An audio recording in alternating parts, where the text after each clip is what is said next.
जय गुरु जी। संगत जी गुरु जी की कृपा, गुरु जी के आशीर्वाद से आज का जो सत्संग हम आपके साथ शेयर कर रहे हैं, अरुण अंकल का सत्संग है। बहुत प्यारा सत्संग है, ब्लेसिंगफुल सत्संग है। तो मेरी विनती है सभी गुरु परिवार से कि आप सत्संग को अंत तक सुनिए, ध्यान से सुनिए, पूरा सुनिए। सत्संग का मतलब होता है सत्य का संग, और सत्संग की प्राप्ति हमें जब ही होती है जब गुरु कृपा होती है। तो हम सभी बड़े भाग्यशाली हैं कि हमें गुरु कृपा से सत्संग सुनने का और शेयर करने का सौभाग्य मिल रहा है। तो बिना स्किप किए अंत तक ध्यान से, बड़ी श्रद्धा भाव से आप सत्संग को सुनिएगा और गुरु जी की ब्लेसिंग्स प्राप्त कीजिएगा। बीच में सत्संग को बिल्कुल भी ना छोड़िएगा। और अगर आप भी अपने सत्संग अनुभव शेयर करना चाहते हैं तो हिंदी में साफ राइटिंग में आप अपना सत्संग लिखकर हमारी जीमेल आईडी पर सेंड कर सकते हैं। अगर आपको हमारा सत्संग पसंद आता है तो आप इसको लाइक कीजिए, चैनल को सब्सक्राइब कीजिए, ज़्यादा से ज़्यादा संगत में शेयर कीजिए और बेल आइकन दबाना बिल्कुल नहीं भूलिएगा। जब भी कोई लेटेस्ट सत्संग आएगा उसका नोटिफिकेशन आपके पास आएगा। तो चलिए संगत जी, चलते हैं अरुण अंकल के सत्संग की ओर। सत्संग शुरू करने से पहले करते हैं गुरु जी का मंत्र जाप। ओम नमः शिवाय। शिव जी सदा सहाय। ओम नमः शिवाय। गुरु जी सदा सहाय। जय गुरु जी। संगत जी मेरा नाम अरुण है और ये मेरा शुक्राना सत्संग है। संगत जी, गुरु जी की असीम कृपा से मुझे मौका मिला है, उनका कोटि कोटि दान शुक्राना करता हूँ, धन्यवाद करता हूँ। संगत जी, मैं जर्मनी से अपना ये सत्संग शेयर कर रहा हूँ और जर्मनी में मैं संगत जी अभी 2017 में गया था। लॉकडाउन के टाइम भी संगत जी मैं जर्मनी में ही था और मैं अपनी फैमिली से उस टाइम बिल्कुल भी नहीं मिल पा रहा था, बहुत दूर था। तो उस टाइम पे कोई मेरे साथ था या नहीं था, गुरुजी मेरे साथ थे। गुरुजी के साथ मैं 2012 में जुड़ा। मेरे मौसा जी जो थे वो गुरुजी से जब से जुड़े हुए थे जब वो फिज़िकल फॉर्म में थे, बट मैं गुरुजी के पास ना तो पहुंच सका ना जा पाया। और क्योंकि संगत जी उस टाइम में अपनी पढ़ाई करने के लिए बाहर गया हुआ था और उस समय मैंने सुना था गुरुजी के बारे में, लेकिन उस समय मैं बहुत छोटा था। बट 2012 में मुझे गुरुजी का आशीर्वाद प्राप्त हुआ था। और वो कैसे हुआ था, वही कुछ एक्सपीरियंस और कुछ गुरुजी के ब्लेसिंग्स अनुभव शेयर कर रहा हूँ। तो कोई भूल चूक होती है तो आप क्षमा कीजिएगा और गुरुपा आप भी। जर्मनी में संगत जी में एक कंपनी में जॉब करता था और वो जो कंपनी थी जहाँ जर्मनी में मैं जॉब करता था वो केमिकल की कंपनी थी। तो संगत जी देखिए, ये तो एक होनी मान लीजिए, या ये कहते हैं कि जब होना होता है तभी ये सब चीज़ें होती है। चाहे आप कहीं भी हो, होनी आप तक नहीं पहुंचती, बल्कि इंसान जो है वो होनी तक पहुंच जाता है। तो मेरी फैमिली जो है वो पूरी इंडिया में ही रहती है। करोल बाग आपने सुना होगा साथ संगत जी। तो मेरी जो कंपनी है वहाँ पे संगत जी मैं मैनेजर हूँ। तो कोई भी कंडीशंस होती है तो सब कुछ मुझे ही मैनेज वहाँ करना होता है। बट कभी कभी कहते हैं संगत जी कि आप कितना भी ईश्वर को याद करते हो उतना ही कम होता है। तो उस दिन संगत जी मैं, पता नहीं, मेरे को अजीब सा ऐसी घबराहट टाइप की हो रही थी और मेरा मन नहीं कर रहा था उस दिन कंपनी में जाने का। बट मेरे सीनियर्स के मुझे फ़ोन आए और संगत जी उनके कहने से मुझे नाइट शिफ्ट करनी पड़ी, जबकि संगत जी मेरी डे शिफ्ट होती है। तो मेरी बिल्कुल भी इच्छा नहीं थी। तो हमारे यहाँ जर्मनी में एक शिव जी का टेम्पल है। तो मैं इवनिंग के समय 4:30 के आसपास मैं वहाँ पे गया और मैं बस हाथ जोड़ के मन में मेरे को शांति मिली और मैं शाम को 6:30 संगत जी अपनी कंपनी में गया। जबकि संगत जी इंडिया से जर्मनी के अकॉर्डिंग टाइमिंग की चेंजेस होती है। तो ठीक है, कोई बात नहीं, मैं वहाँ पे संगत जी गया और मैं अपने कैबिन में बैठा था। मेरा शिव जी में शुरू से ही विश्वास है। हमारी ऑलमोस्ट सारी फैमिली शिव भक्त है। तो सभी लोग गुरु जी को मानते, बट मेरे फैमिली में नहीं मानते, क्योंकि मेरे डैडी को बिल्कुल पसंद नहीं है गुरु बाबा बनाना या किसी को मानना। तो वो गए ही नहीं। शायद ये कह लीजिए कि शायद गुरुजी ने उनको कभी जोड़ा नहीं। पर मेरी मदर हमेशा गुरुजी को मानते थे, तो वो गुरुजी के फिज़िकल फॉर्म के टाइम पे गए थे और मेरे मौसी मौसा के साथ उस समय मैं नहीं जा पाया था। मुझे ये सौभाग्य प्राप्त नहीं हुआ, तो मेरे लिए बड़ा दुखित चीज़ मुझे लगती है। बट ठीक है संगत जी, कोई बात नहीं। और इस तरीके से संगत जी उस दिन मैं अपनी कंपनी में बैठा अपने कैबिन में काम कर रहा था, तो एकदम से शोर सा मुझे सुनाई देता है। तो मैं बाहर की तरफ गया तो बाहर जैसे ही मैंने देखा तो संगत जी बहुत चारों तरफ से धुआं-धुआं और आग के फुब्बारे से निकल रहे थे। मैंने कहा ये क्या हो गया? और इधर फायर ब्रिगेड वालों को फ़ोन किया। मैंने वर्कर से पूछा, उन्होंने कहा कि सर आग लगी है, प्लांट्स में बहुत तगड़ी आग लगी है, इसको बुझाना कैसे है, काबू में नहीं आ रही है। 2-4 एम्प्लॉयर्स के बहुत ज़्यादा चोट भी आई है, गंभीर अवस्था है। तो मैंने कहा ये क्या हो गया? तो संगत जी मेरे को लगा कि मेरे को जाना चाहिए, कोशिश करनी चाहिए बचाने के लिए। तो जैसे ही संगत जी मैं आगे की तरफ गया तो संगत जी गैस सिलेंडर जो होता है वो एकदम से ब्लास्ट हुआ। और संगत जी ये समझ लीजिए कि मुझे नहीं पता मैं कहाँ पड़ा हूँ, कहाँ नहीं पड़ा हूँ। इतना बड़ा हादसा संगत जी उस टाइम पे हुआ था, न्यूज़ में भी चला था। और उस टाइम संगत जी जब मेरे पेरेंट्स को पता चली तो मेरी मदर तो संगत जी ये समझ लीजिए कि इतनी टेंशन्स में, बस उनको तो ये लग रहा मेरा बेटा आ जाए।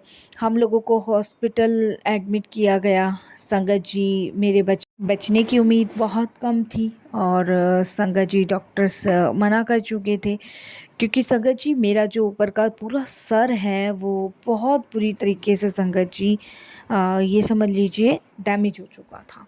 उसके बाद मुझे काफ़ी जगह चोट आई थी और बहुत गंभीर हालत थी जब डॉक्टर ने मुझे मना किया। मेरे फ़ादर नहीं माने, मेरे फ़ादर बोले कि नहीं, हम इसको इंडिया लेके जाएँगे। और संगत जी डॉक्टर्स ने बोला कि अगर आप इंडिया लेके जाओगे जब तक तो कुछ भी हो सकता है, हम पूरी कोशिश कर रहे हैं। बट संगत जी मेरे फ़ादर नहीं माने, मेरे फ़ादर बोले नहीं, हम इंडिया लेकर ही जाएँगे। और संगत जी मुझे इंडिया लाया गया। इंडिया में मुझे सर गंगाराम हॉस्पिटल में एडमिट कराया गया। वहाँ पे मेरा ट्रीटमेंट चला। मेरे मौसा जी वग़ैरह सब कोई संगत जी आए और मेरे मौसा जी के पास संगत जी उस टाइम पे गुरुजी का एक डिवाइन प्रसाद था। और गुरुजी का वो जो डिवाइन प्रसाद है वो आज भी मेरे मौसा जी के पास है। और ये समझ लीजिए गुरुजी उन डिवाइन प्रसाद को जो है ना ऐसे सँभाल के रखते हैं कि कोई इंसान गोल्ड को, पैसे को, इन्हें सँभाल के रखता है, पर मेरे मौसा जी उस डिवाइन प्रसाद को सँभाल के रखते हैं। और आज भी वो डिवाइन प्रसाद मेरे मौसा जी के पास है। तो इतना टाइम यही शक्ति है गुरुजी की। और देखिए संगत जी जब पूरी फैमिली परेशान थी मेरी, उस समय मेरे मौसा जी बिल्कुल निश्चिंत थे। मेरे मौसा और मेरी मौसी का कहना था कि कुछ नहीं होगा, गुरुजी हैं, हमने अरदास लगाई है, गुरुजी अब खुद आके सँभालेंगे। चाहे ये जर्मनी में होता, चाहे ये इंडिया में होता, हमने गुरुजी से अरदास लगाई है, गुरुजी ठीक करेंगे। मैं वेंटिलेटर पे था, मेरी साँसें भी संगत जी कम चल ही रही थी। कहीं भी डोर जो थी टूट सकती थी।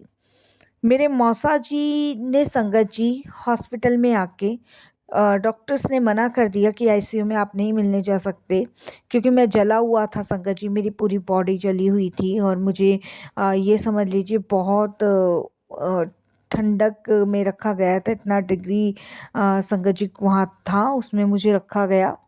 और मुझे बिल्कुल होश नहीं था, वेंटिलेटर पे था, उम्मीद कम थी बचने की, हालत और ख़राब हो रही थी दिन ब दिन। तो मेरे मौसा जी ने संगत जी डॉक्टरों से झगड़ा किया, मुझे अंदर जाना है तो जाना है। और डॉक्टर्स ने मना किया कि पेशेंट्स के पास आप नहीं जा सकते। तो मेरे मौसा जी एकदम से लड़ बैठे, गुस्सा हो गए, झगड़ा कर लिया। और डॉक्टर्स भी संगत जी मना करने लगे स्ट्रिक्टली, बट नहीं, मेरे मौसा जी नहीं माने और मेरे मौसा जी लड़ झगड़ के डॉक्टर से बातचीत करके और अंदर घुस गए।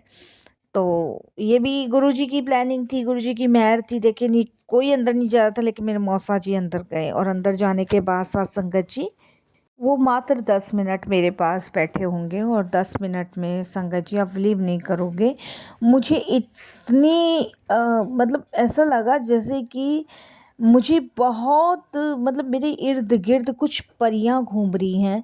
और ये सब मैं ड्रीम में देख रहा हूँ, मुझे होश नहीं है। बहुत सारी इर्द-गिर्द परियां घूम रही हैं और सामने से गुरुजी आ रहे हैं चमकते हुए उस पे, जबकि संगत जी मैंने उनका स्वरूप देखा था, मैं कभी गया नहीं। सामने से गुरुजी आ रहे हैं और वो उनमें से जो परियां थी वो कोई मुझे हाथ से टच करके जा रही है, कोई अपने पंख से टच कर रही है, फिर थोड़ी देर में वो तितलियाँ बन गई, मेरी बॉडी पे आ गई। कुछ देर बाद उन्होंने तितलियों ने संगत जी भँवरा बन गई, भँवरा बन के उन्होंने रस गेरना शुरू किया। फिर कुछ देर बाद तितलियों ने संगत जी मुझ पे शहद गेरना शुरू किया, परियाँ आई उस शहद को फैलाने लगी। मतलब इस तरीके से मेरे साथ चीज़ें होने लगी और ये मैं सब कुछ संगत जी गहरी नींद में देख रहा था, मुझे आज भी याद है।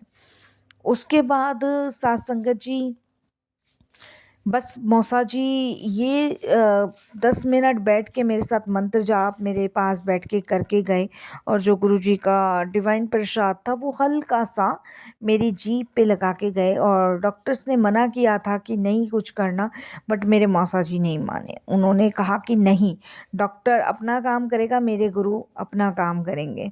और संगत जी डॉक्टर बड़े हैरान हो गए इस चीज़ को देख के, पर ठीक है, किसी की आस्था को ठेस नहीं पहुंचाते, डॉक्टर्स का यही कहना था उस टाइम पे। और मेरे मौसा जी चले गए। तो जाने के बाद संगत जी मतलब 24 घंटे के अंदर मुझे होश आ गया। और नहीं तो 24 घंटे के अंदर संगत जी मुझे वेंटिलेटर से उतार के मृत घोषित डॉक्टरों ने कर देना था। डॉक्टर का कहना यही था। संगत जी आप यकीन नहीं मानोगे, आज भी मैं गुरुजी की कृपा से बिल्कुल स्वस्थ हूँ। मेरी बॉडी में जलने के कहाँ गए वो निशान मुझे नहीं पता। जब 24 घंटे बाद मुझे होश आया तो मेरे मौसा जी का एक ही शब्द था अब मेरी मम्मी से कि मैंने कहा था कुसुम कि इसको कुछ नहीं होगा, क्योंकि गुरुजी साथ हैं और गुरुजी जहाँ पे साथ हैं वहाँ पे कोई परेशानी आ ही नहीं सकती।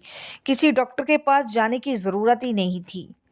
संगत जी आप विश्वास नहीं मानोगे, मेरे मौसा जी ने हॉस्पिटल से छुट्टी कराने के बाद मुझे 1.5 महीने अपने घर रखा। उन्होंने करना कुछ नहीं था, मुझे गुरुजी का मंत्र जाप बोलने को कहते थे, सत्संग सुनने को कहते थे।